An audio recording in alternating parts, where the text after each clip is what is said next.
Fistful of Dollars is a 1964 spaghetti western film directed by Sergio Leone and starring Clint Eastwood, alongside Gian Maria Volonté. Copyright, Marianne Koch, Wolfgang Lukschy, Sieghardt Rupp, José Calvo, Antonio Prieto, and Joseph Edgar. Released in Italy in 1964 and then in the United States in 1967, it initiated the popularity of the spaghetti western film genre.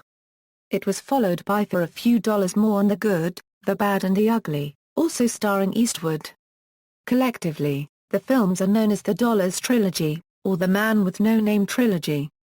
The film has been identified as an unofficial remake of the Akira Kurosawa film Yojimbo, which resulted in a successful lawsuit by Toho.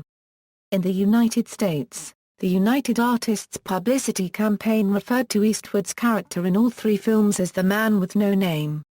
As few spaghetti westerns had yet been released in the United States, many of the European cast and crew took on American-sounding stage names. These included Leone himself, Gian Maria Volonté. Copyright, and composer Ennio Morricone. A Fistful of Dollars was shot in Spain, mostly near Hoyo de Manzanares close to Madrid, but also in the Cabo de Gata Narja Natural Park in Almería province. Plot: a stranger arrives at the little Mexican border town of San Miguel. He is taciturn, watchful, and incredibly fast and accurate with his gun, able to outdraw and kill four men with startling ease. An innkeeper, Silvanito, tells the stranger about the bitter feud between two families vying to gain control of the town. On the one side, the Rojo brothers, consisting of Don Miguel, Esteban, and Rama Cubden. On the other, the family of the town sheriff, John Baxter. The stranger, spying an opportunity to make money from the situation, decides to play both families against each other. His opportunity comes when a detachment of Mexican soldiers escorting a shipment of gold passes through the town. The gold is ostensibly being delivered to a troop of American soldiers in exchange for weapons, but following the Mexican troops out of town, the stranger witnesses them being massacred by members of the Rojo gang, dressed in American uniforms and led by Rama Cubden Rojo. The Rojos take the gold. The stranger takes two of the bodies to a nearby cemetery and sells information to both sides that two Mexican soldiers survived the attack. Both sides race to the cemetery, the Baxters to get the survivors to testify against the Rojos to silence them. The factions engage in a fierce gunfight, with Rama Cubden managing to kill the survivors, and Esteban capturing John Baxter's son, Antonio. While the Rojos and the Baxters are fighting, the stranger searches the Rojo hacienda for the gold but accidentally knocks out Rama Cubden's beautiful prisoner and unwilling mistress, Marisol, when she surprises him. He takes her to the Baxters, who, in turn, arrange to return her to the Rojos in exchange for Antonio. During the exchange, Marisol's son runs to her, with her husband following. While the family embraces, Rama Cubden orders one of his men to kill her husband, as he has already told him to leave town. Silvanito attempts to protect the family with a shotgun, but is about to be killed himself when the stranger backs him up, staring down Rama Cubden's henchmen. Neither Rama Cubden nor any of his men attempt to challenge the stranger, knowing that he is too fast on the draw. The stranger then tells Marisol to go to Rama Cubden and for her husband to take their son home. Afterwards, the stranger learns Marisol's history from Silvanito. A happy little family until trouble comes along. And Trouble is the name of Rama Cubden, claiming the husband cheated at cards, which wasn't true. He gets the wife to live with him as hostage. That night, while the Rojos are celebrating, the stranger rides out and frees Marisol, shooting the guards and wrecking the house in which she is being held in order to make it appear as if it were attacked by the Baxters. The stranger tells Marisol, her husband, and their son to leave town, at the same time giving them some money to tide them over. Marisol asks the stranger, "Why do you do this for us?" And for the first and only time the stranger provides an insight into his actions, "Why? I knew someone like you once. There was no one there to help." Discovering that he freed Marisol, the Rojos capture and beat the stranger, but he escapes. Believing the stranger to be protected by the Baxters, the Rojos set fire to the Baxter home and massacre all the residents as they are forced to flee. Among the dead are John Baxter, his wife, Consuelo, and Antonio. Now the only gang left in San Miguel, the Rojos confront and beat Silvanito, who they think is hiding the stranger. With help from Prieto, the local coffin maker, the stranger escapes town by hiding in a casket. The stranger hides and convalesces in a nearby mine. When Prieto tells him Silvanito has been captured, the stranger returns to town, where he faces the Rojos in a dramatic showdown. With a steel chest plate hidden beneath his poncho, he taunts Ramakubden to aim for the heart as Ramakubden's rifle shots bounce off. Ramakubden is distressed and uses up all of his bullets. The stranger shoots the rifle from Ramakubden's hand and kills the other Rojo standing nearby, using up all the bullets in his pistol. The stranger then challenges Ramakubden to reload his rifle faster than he, the stranger, can reload his pistol. He then shoots and kills Ramakubden. Esteban Rojo, unseen by the stranger and aiming at him from a nearby building, is shot dead by Silvanito. The stranger says his goodbyes and rides from the town. Cast. Production: A Fistful of Dollars was at first intended by Leone to reinvent the Western genre in Italy. In his opinion, the American Westerns of the mid to late 1950s had become stagnant, overly preachy and unbelievable, and, because of this, Hollywood began to gear down production of such films. Leone knew that there was still a significant market in Europe for Westerns, yet observed that Italian audiences were beginning to laugh at the stock conventions of both American Westerns and the pastiche work of Italian directors working behind pseudonyms. His approach was to take the grammar of the Italian film and transpose it into a Western setting. Eastwood was not the first actor approached to play the main character. Originally, Sergio Leone intended Henry Fonda to play the man with no name. However, the production company could not afford to engage a major Hollywood star. Next, Leone offered Charles Bronson the part. He, too, declined, arguing that the script was bad. Both Fonda and Bronson would later star in Leone's Once Upon a Time in the West.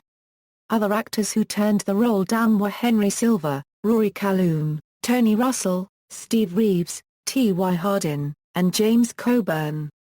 Leone then turned his attention to Richard Harrison, who had recently starred in the very first Italian Western, Gunfight at Red Sands. Harrison, however, had not been impressed with his experience on his previous film and refused. The producers later established a list of available, lesser-known American actors and asked Harrison for advice. Harrison suggested Eastwood, who he knew could play a cowboy convincingly.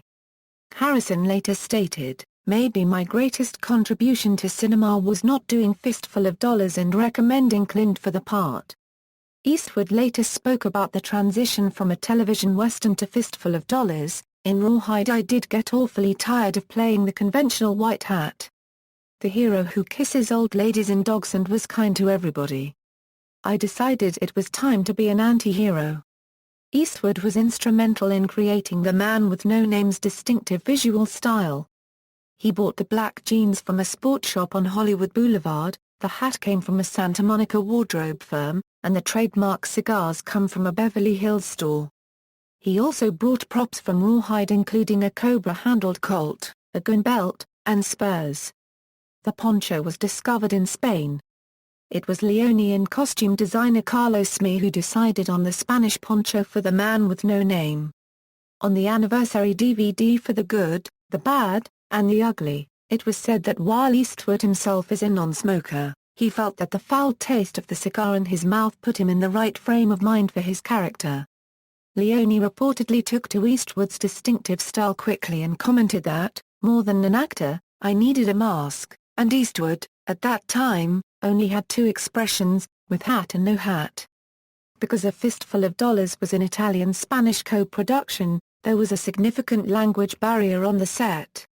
Leone did not speak English, and Eastwood communicated with the Italian cast and crew mostly through stuntman Benito Stefanelli, who also acted as an unlicensed interpreter for the production and would later appear in Leone's other pictures.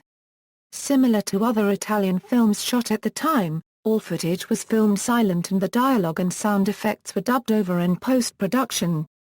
A Fistful of Dollars became the first film to exhibit Leone's famously distinctive style of visual direction. This was influenced by both John Ford's cinematic landscaping and the Japanese method of direction, perfected by Akira Kurosawa.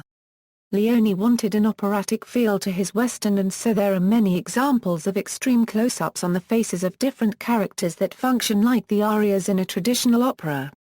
They focused the attention on a single person and that countenance becomes both the landscape and dialogue of the scene. This is quite different from the Hollywood use of faces where the close-up was treated as a reaction shot, usually to a piece of dialogue that had just been spoken. Leone's close-ups are more akin to portraits, often lit with Renaissance-type lighting effects, and are pieces of design in their own right. The film's music was written by Ennio Morricone, credited as Dan Savio. Morricone recalled Leone requesting him to write Dmitri Shyamakin music for the film. The trumpet theme is similar to Shyamakin's El Dego One Quartarello theme from Rio Bravo, while the opening title whistling music recalls Shyamakin's use of whistling in his gunfight at the OK Corral. Some of the music was written before the film, which is unusual. Leone's films were made like that because he wanted the music to be an important part of it, and he often kept the scenes longer simply because he didn't want the music to end. That's why the films are so slow, because of the music. Though not used in the completed film, Peter T. Weiss recorded lyrics to Morricone's theme for the film. As a movie tie-in to the American release, United Artists Records released a different set of lyrics to Morricone's theme called Restless One by Little Anthony and the Imperials. The film's title design was done by Eugenio Ladani. Advertised as "This is the first film of its kind. It won't be the last," the film was effectively an unofficial and unlicensed remake of Akira Kurosawa's 1961 film Yojimbo, lifting themes and character types from that samurai film. Kurosawa insisted that Leone had made a fine movie, but it was my movie. Leone ignored the resulting lawsuit, but eventually settled out of court, reportedly for 15% of the worldwide receipts of A Fistful of Dollars and over $100,000. British critic Sir Christopher Frayling identifies three principal sources for A Fistful of Dollars, partly derived from Kurosawa's samurai film Yojimbo, partly from Dashiell Hammett's novel Red Harvest, but most of all from Carlo Goldini's 18th-century play Servant of Two Masters. Leone has cited these alternate sources in his defense. He claims a thematic debt, for both Fistful and Yojimbo, to Carlo Goldini's Servant of Two Masters, the basic premise of the protagonist playing two camps against each other. Leone asserted that this rooted the origination of Fistful Yojimbo in European, and specifically Italian, culture. The Servant of Two Masters plot can also be seen in Hammett's detective novel Red Harvest. The continental hero of the novel is, significantly, a man without a name. Leone himself believed that Red Harvest had influenced Yojimbo. Kurosawa's Yojimbo was inspired by an American novel of the série noire, so I was really taking the story back home again. Leone also referenced numerous American westerns in the film, most notably Shane and My Darling Clementine. Release and reception: A Fistful of Dollars was released in Italy in September 1964. Over the film's theatrical release, it grossed more than any other Italian film up to that point. A little over 2 years later, the film premiered in the United States in January 1967, where it grossed $4.5 million for the year. It eventually grossed $14.5 million in its American release. The film was re-released in 1969 and earned $1.2 million in rentals. In order to give a moral justification for the violence of the film for American broadcast television audiences, a 4.5-minute prologue was added to the film for its ABC television premiere. Written and directed by Monty Hellman, it featured an unidentified official offering the man with no name a chance at a pardon in exchange for cleaning up the mess in San Miguel. Eastwood does not portray his character in the prologue. This prologue appeared on the special edition DVD and the more recent Blu-ray, along with an interview with Monty Hellman about its making. Critic Philip French of The Observer was unimpressed, saying, The calculated sadism of the film would be offensive were it not for the neutralizing laughter aroused by the ludicrousness of the whole exercise. If one didn't know the actual provenance of the film, one would guess that it was a private movie made by a group of rich European Western fans at a dude ranch, and that their American guest was left to supply his own dialogue from familiar cliché copywriters of the genre while they stuck to talking about the plot. Somebody actually says, in the film's soul-endearing moment, "It's like playing cowboys and Indians." A Fistful of Dollars looks awful, has a flat dead soundtrack, and is totally devoid of human feeling. The film was described as a phenomenal success in Italy and Europe by the New York Times soon after its debut in the United States.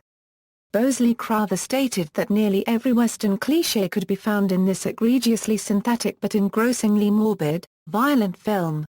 He went on to praise Eastwood's depiction of a half-gangster half-cowboy and noted the plethora of violent spectacles as another distinction in the film. References. Bibliography: Hughes, Howard. Aim for the Heart. London, I.B. Tauris. ISBN A978-1-84511-902-7 Munn, Michael. Clint Eastwood, Hollywood's Loner. London, Robson Books. ISBN A0-86051-790-EXA, external links, A Fistful of Dollars at the Internet Movie Database, A Fistful of Dollars at the TCM Movie Database, A Fistful of Dollars at AllMovie, A Fistful of Dollars at the Spaghetti Western Database, a comparison of Yojimbo, A Fistful of Dollars and Last Man Standing.